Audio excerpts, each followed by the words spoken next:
로마서 5장 12절부터 21절 말씀. 그러므로 한 사람으로 말미암아 죄가 세상에 들어오고 죄로 말미암아 사망이 들어왔나니 이와 같이 모든 사람이 죄를 지었으므로 사망이 모든 사람에게 이르렀느니라.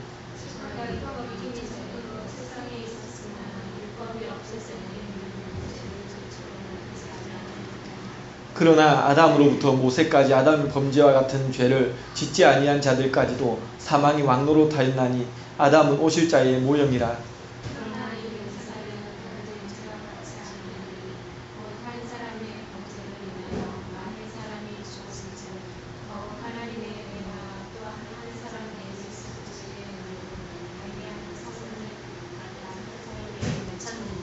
또 이 선물은 범죄한 한 사람으로 말미암은 것과 같이 아니하니 심판은 한 사람으로 말미암아 정죄에 이르렀으나 은사는 많은 범죄로 말미암아 의롭다 하심의 이름이니라.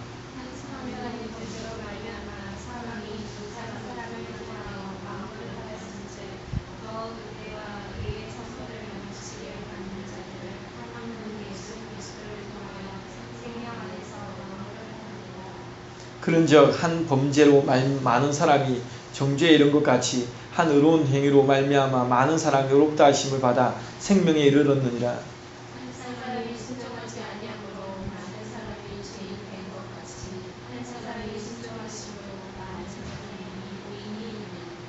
율법이 들어온 것은 범죄를 더하게 하려 함이라. 그러나 죄가 더한 곳에 은혜가 더욱 넘쳤나니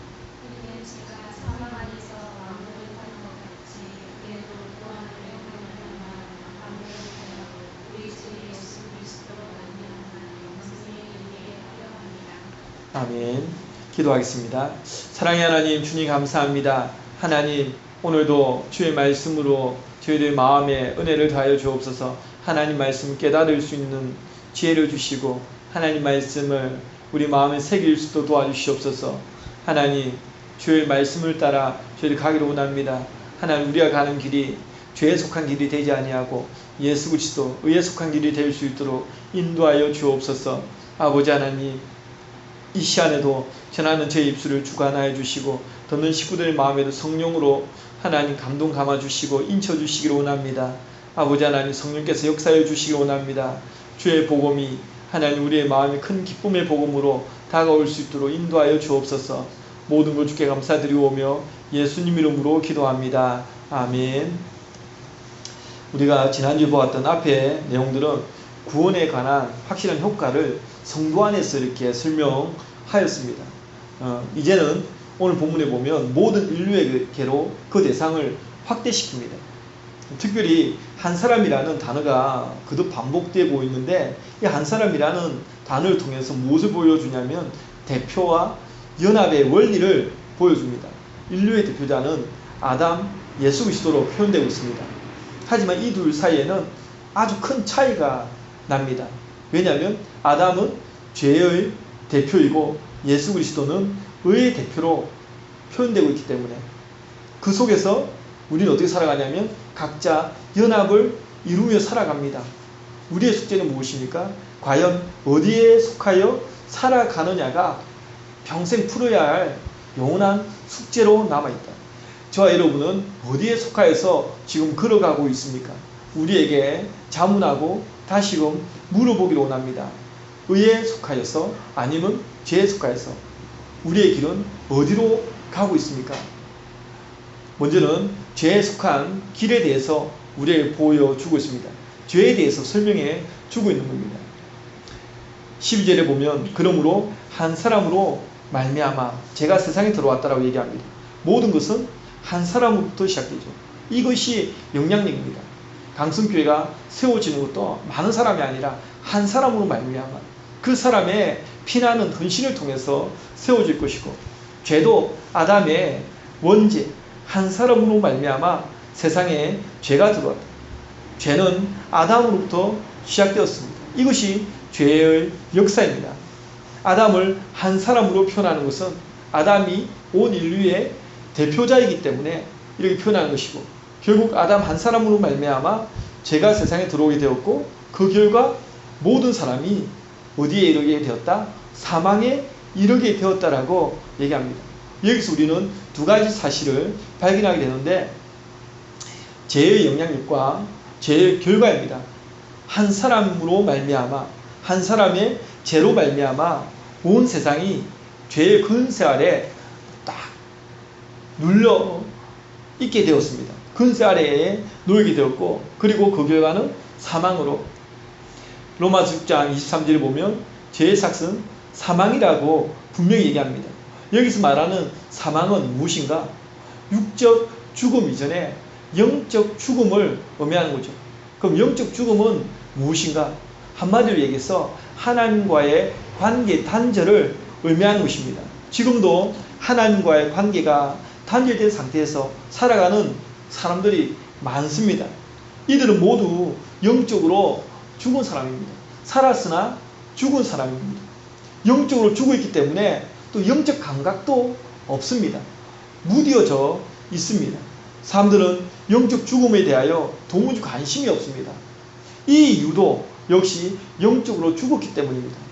영적으로 살아있다면 관심이 있습니다. 영적으로 살아있을수록 하나님 말씀에 반응이 빠릅니다. 영적으로 살아있을수록 하나님 앞에 기도합니다. 하나님과의 관계가 이게 회복되어집니다. 하지만 영적으로 죽어있기 때문에 하나님과의 관계가 단절된 상태, 이것이 죄의 결과는 사망이다. 하나님과의 관계의 단절을 우리에게 보여주고 있습니다. 그리고 14절에 13절에 보면 죄가 율법 있기 전에도 세상에 있었으나 이렇게 얘기합니다. 율법 있기 전은 아담 이후부터 모세가 하나님께로부터 율법을 받기 전까지를 가리킵니다. 그런데 죄는 아담 이후부터 모세 율법과 상관없이 줄고 있어 왔다. 그래서 율법이 없을 때에는 죄를 죄로 여기지 아니하였느니, 그러니까 죄가 율법 있기 전에도 세상에 있었지만, 계속 존재했지만, 율법의 기능이 무엇이냐? 율법은 죄를 죄로 보게 만든다는 겁니다. 그리고 죄를 확인시켜 주는 겁니다. 법이 없으면 분명히 죄는 죄인데 뭐라고 말할 수 있는 규정이 없는 거죠. 우리에게 하나님 말씀이 법입니다. 하나님 말씀에 되어져 있는 이것이 우리에게는 법입니다. 그래서 이 말씀을 통해서 우리가 잘 들여다보면 말씀을 통해 우리가 죄를 확인시켜주는, 죄를 죄로 볼 수 있게끔 만들어주는 그런 기능을 한다는 사실입니다. 모세를 통해 율법이 주어지기 전까지는 무엇을 하라 또는 무엇을 하지 말라는 식의 하나님의 계명은 존재하지 않았습니다. 14절에 보면 그러나 아담으로부터 모세까지 아담의 범죄와 같은 죄를 짓지 아니한 자들까지도 사망이 왕노릇하였나니, 이렇게 이야기를 하고 있는 거죠. 그러니까 이 율법이 주어지기 전까지에는 하나님께서 무엇을 하라 하지 말라는 식의 어떤 계명은 존재하지 않았습니다. 하지만 그렇다 하더라도 아담으로부터 모세까지 율법이 주어지기 전까지 존재했던 그들 모두도 이 죄 아래, 죄의 근세 아래에서 죄가 왕노릇하는 그런 죄의 영향력 아래에서 살고 있었다. 이는 결국 무엇을 의미하냐? 모든 사람은 그 사람이 선한 행실을 하든 악한 정말 윤리적으로 죄를 저지르든 모든 사람은 죄의 영향력 아래 시간과 공간을 초월하여서 모든 인류가 죄 아래에 있음을 우리에게 보여준 거죠. 그래서 바울은 계속 이것을 얘기하는 겁니다. 모든 사람이 죄 아래에 있다. 쉽게 말해서 한마디로 죄 아래에 있다. 모든 사람이 죄인이다. 이것을 신학적 논리에 의해서 풀어주고 있는 겁니다. 풀어주고 있는 거죠.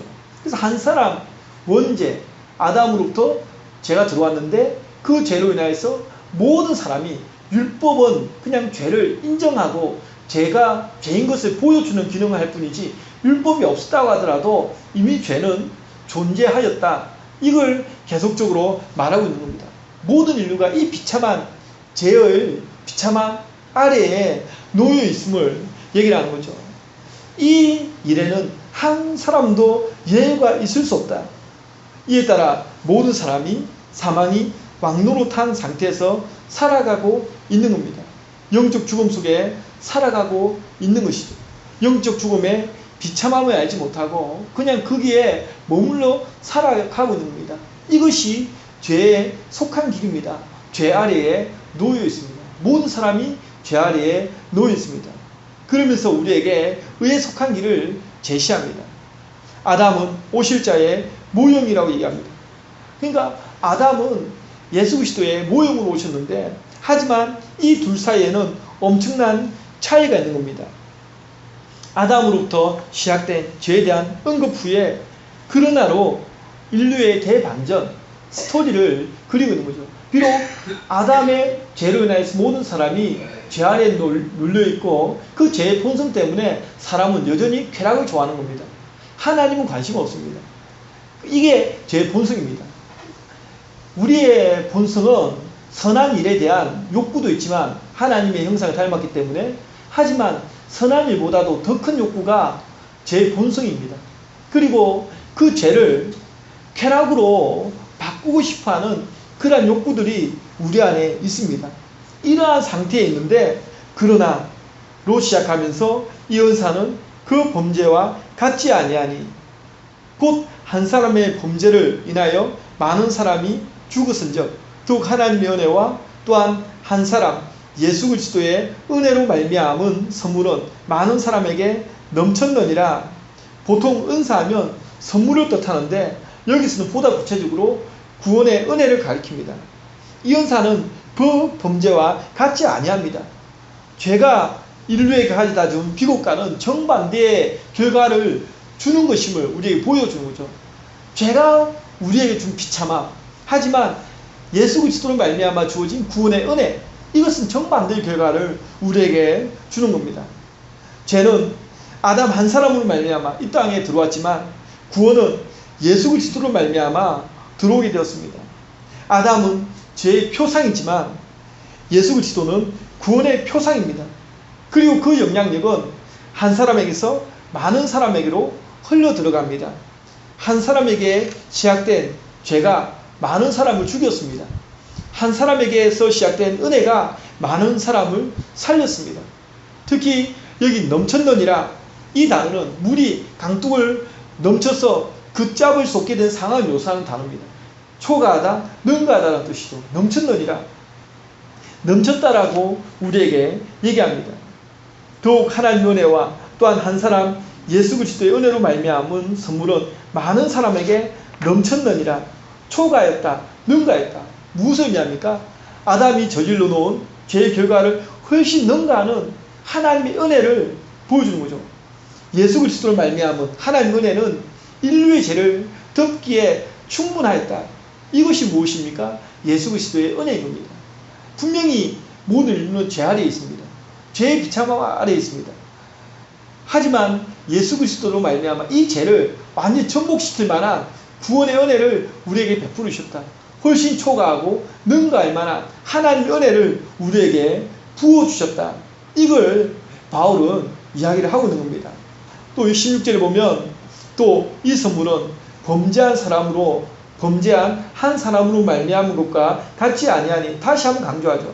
앞에서도 얘기한 것이 이 은사는 그 범죄와 같지 아니하다고 얘기했습니다.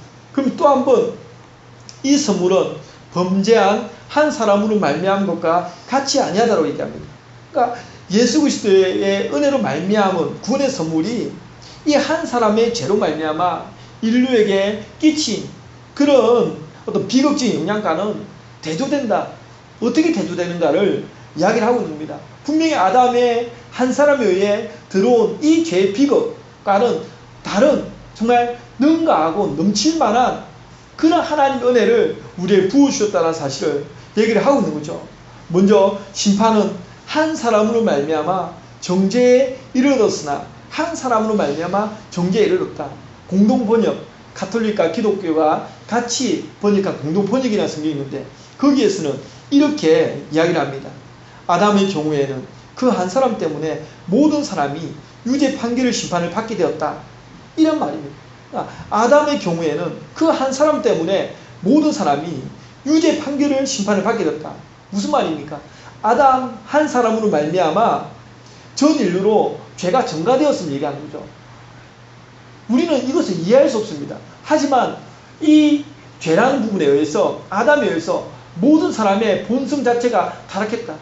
이것에 근거해서 모든 사람은 죄인이라는 겁니다. 내가 선한 일을 했다고 난 의로운 사람이야. 아니다는 겁니다.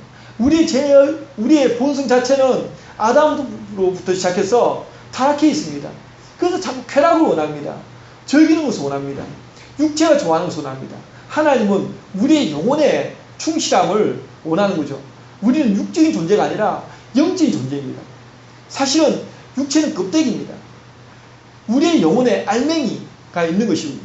하지만 타락한 인간의 본성은 자꾸 육적으로 즐기는 것, 육적으로 편안한 것, 이것만을 원합니다. 하나님과의 영적인 교류, 교통, 예배를 통해서, 말씀을 통해서, 기도를 통해서 하나님과의 영적 교류에 대해서는 자꾸 무관심해지는 것은 우리의 이 영혼의 타락, 우리의 본성의 타락 때문에 나타난 결과라고 우리에게 말해주고 있는 죄의 전가입니다.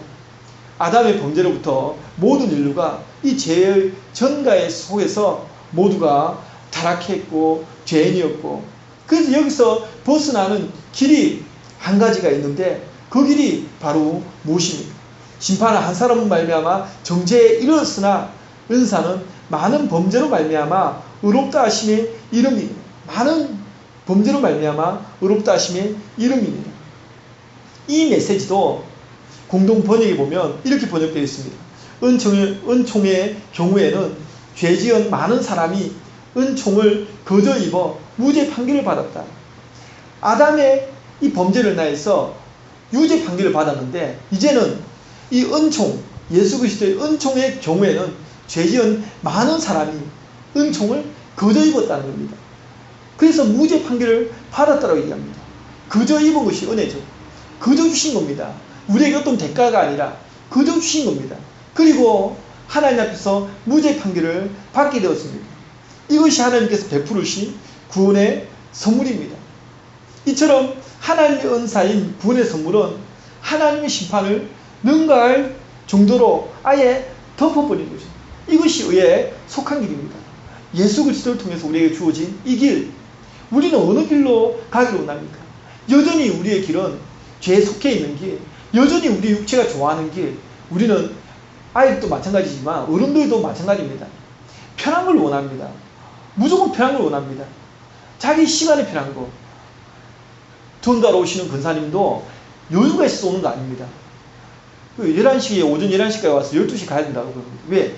딸이 애를 낳았기 때문에 아기를 돌봐야 된다. 바쁜 중에 하나님 섬기는 거예요. 모든 사람들이 여유가 있어서 섬긴다? 아니거든요. 우리가 여유가 있으면 더 하나님 잘 섬길 것 같아?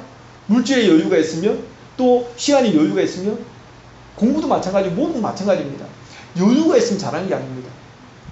모든 것은 선택의 부분입니다. 선택의 부분. 사람들은 자기가 육체적으로 즐기고 이런 것들에 너무 익숙합니다. 갈수록 사람들은 조금만 힘들면 안 하려고 그럽니다. 어린아이들 야단치기야 문제가 아니더라고요. 아이들 볼 때 가슴 답답할 때가 조금만 힘들면 포기해버리는 그런 성향들 요즘 더더욱 커져갑니다. 너무 편안하기 때문에. 어른들도 그렇거든요.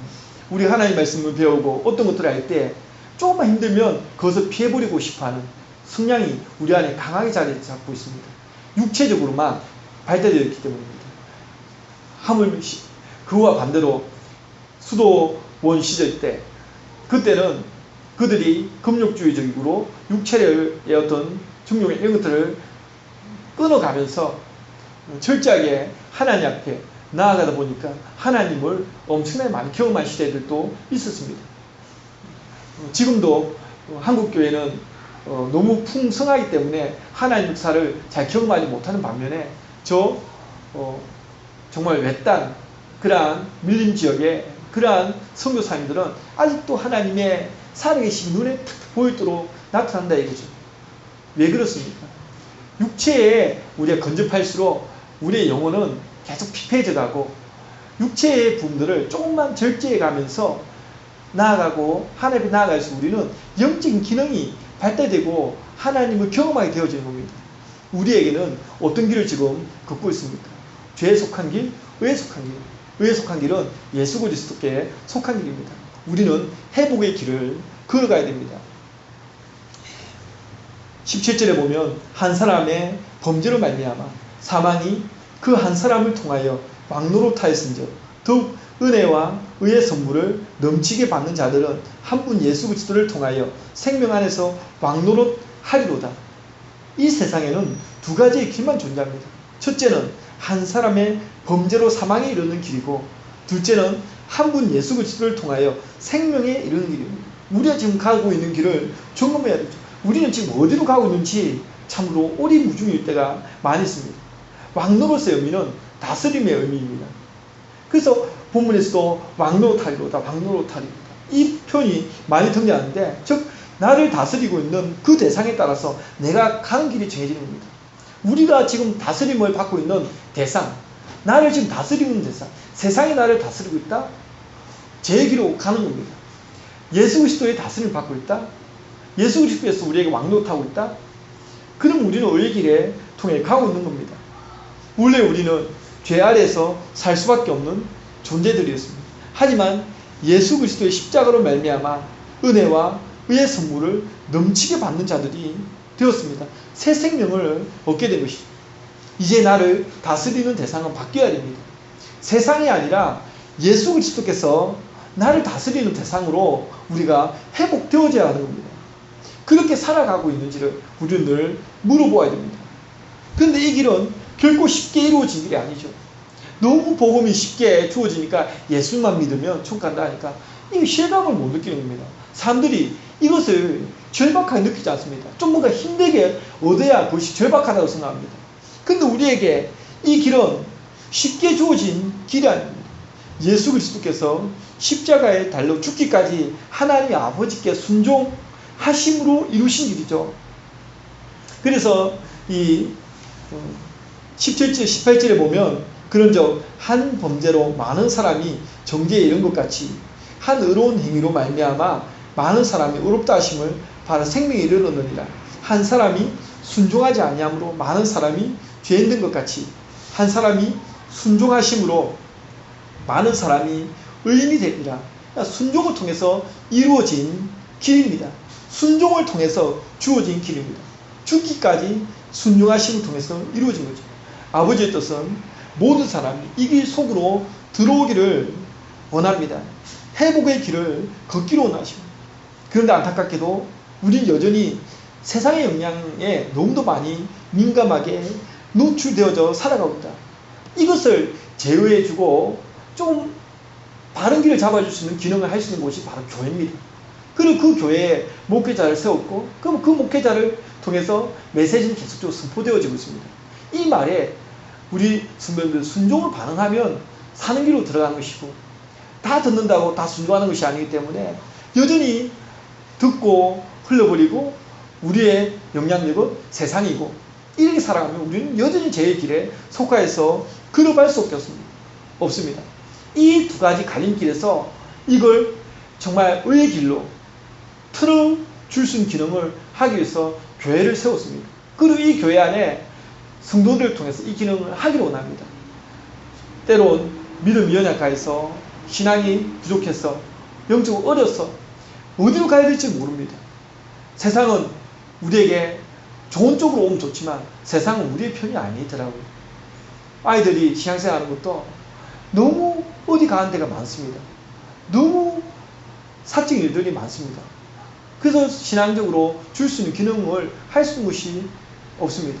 오히려 때론 좀 가정에서, 물론 가정의 화목을 위해서 어디 놀러 가는 것도 참 반겨줄 만한 일입니다.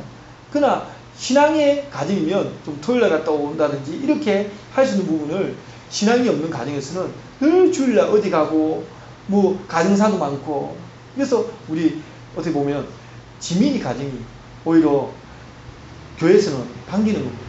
오히려 딴 데 안 가니까 교회 안에서 학습하고 교회 안에서 놀고 교회 안에서 뭔가를 챙겨주고, 교회가 할 수 있는 기능이거든요. 교회가 오히려 챙겨주는 겁니다. 그것이 부모님들 입장에서는 너무 감사하다 해서 이게 생각할 수 있지만 오히려 교회가 더 감사한 겁니다. 교회가 교회로서 기능을 할 수가 있기 때문에 그게 감사한 겁니다. 성도들에게 교회 기능을 하고 싶어도 시간이 안 나니까 교회 기능을 할 수가 없습니다.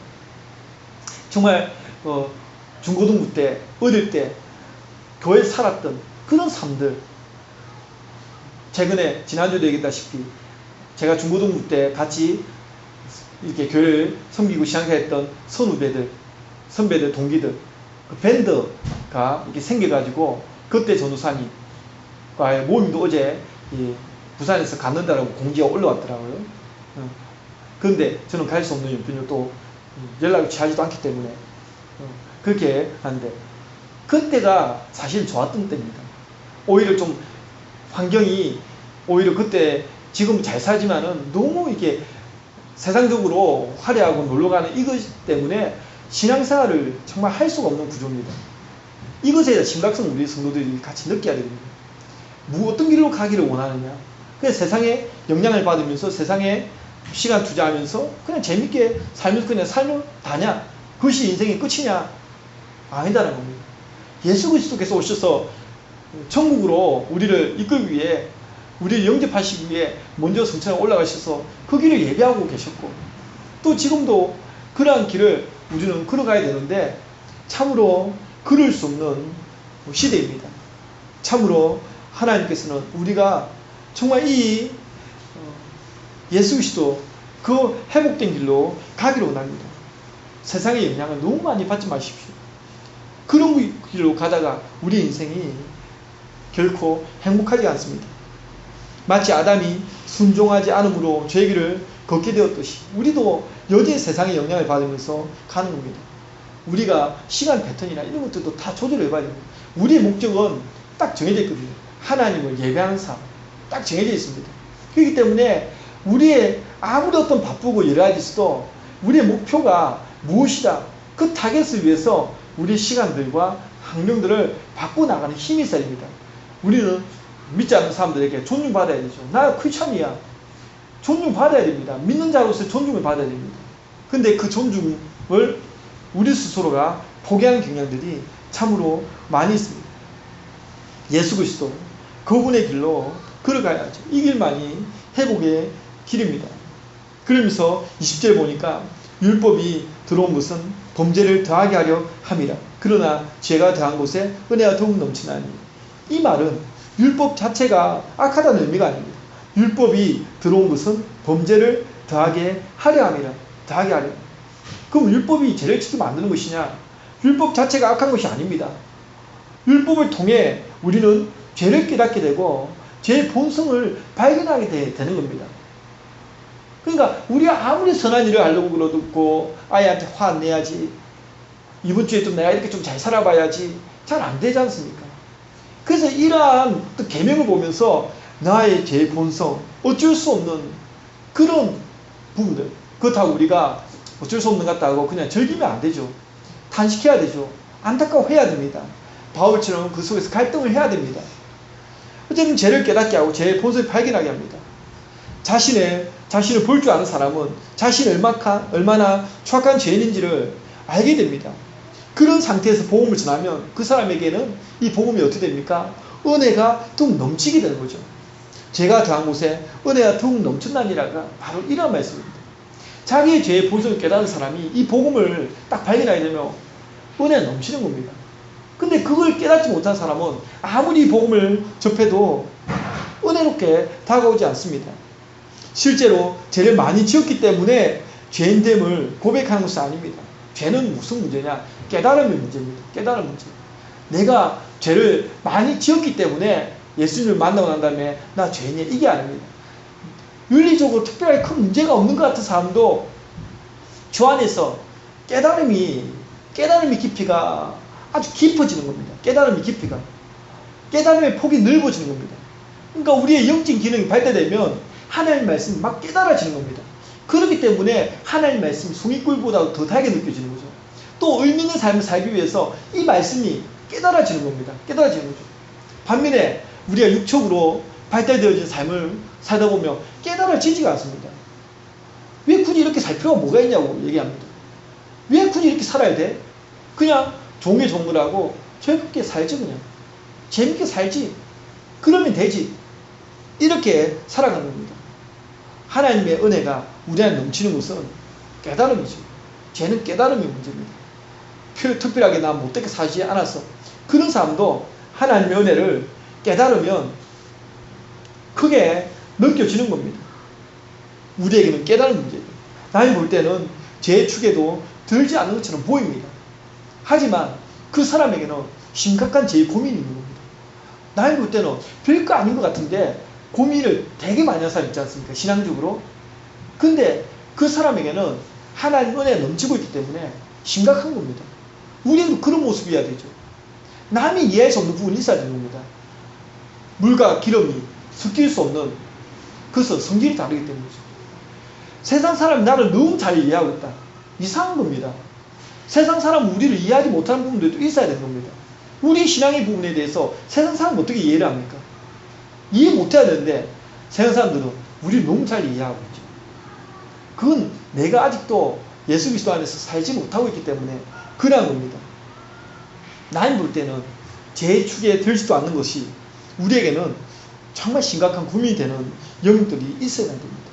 예수 그리스도의 은혜가 넘치기 때문에 그런 고민이 있는 겁니다. 이 사람이야말로 영생을 얻은 사람이라고 말할 수 있는 겁니다. 이 사람이야말로 정말 영생에 속해 있는 사람이죠. 우리에게도 이러한 회복의 길이 있기로 합니다.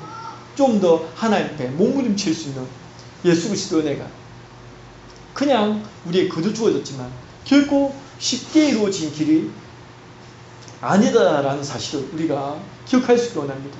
과연 우리의 길은 어느 길로 가고 있습니까? 죄에 속한 길로, 육체가 즐기는 길로, 아니면 정말 의의 길, 예수 그리스도께서 이루신 그 길을 향해서 우리가 걸어갑니까? 우리의 환경은 믿을 게 못 됩니다.